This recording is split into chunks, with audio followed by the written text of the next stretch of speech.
It is what many call the crown jewel of downtown Cleveland, but since undergoing a major transformation 2 years ago, Public Square has seen its share of controversies. The latest, prompting the city's growing cycling community to speak out.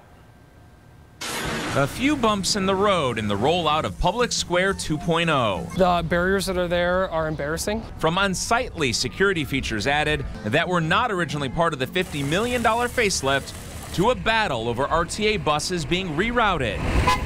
There have been a handful of controversies. Well, now another one surfacing concerning bike traffic. These are all conversations that, we should have finalized before the square opened, no doubt about it. Right now, cyclists are not allowed to cut through the middle of Public Square. So during this time, while the square is closed, we've heard police officers from RTA tell cyclists that they have to ride on the sidewalk. Jason Van Sickle with Bike Cleveland tells me that's not only dangerous, but illegal. In the Central Business District, you're actually not legally allowed to ride on the sidewalk.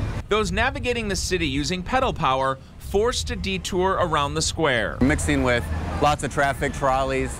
So the concern is kind of the safety of it. There are also concerns this temporary bike ban is about to become permanent, with a new redesign of the park on the way. I think that we should, stick to that initial intent of allowing bikes to go through. So, what's standing in the way of allowing bike traffic to return to Public Square? That's a good question. Van Sickle believes it all boils down to the bus-only traffic signals on Superior. That can be resolved through signage. Bikes follow bus signals, so bikes can then go through the square.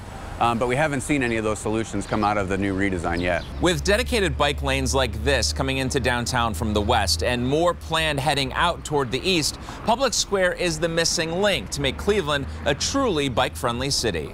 Really, to promote our city as a multimodal hub, we need to allow for that bike traffic to pass through the square. The redesign plan focuses on removing these concrete barriers and replacing them with nearly 100 fixed and removable bollards like these. Van Sickle would like to see protected bike lanes included in the plans moving forward. Engage with RTA and engage with Bike Cleveland and other stakeholders to really ensure that this redesign is the final design that we'll have for Public Square.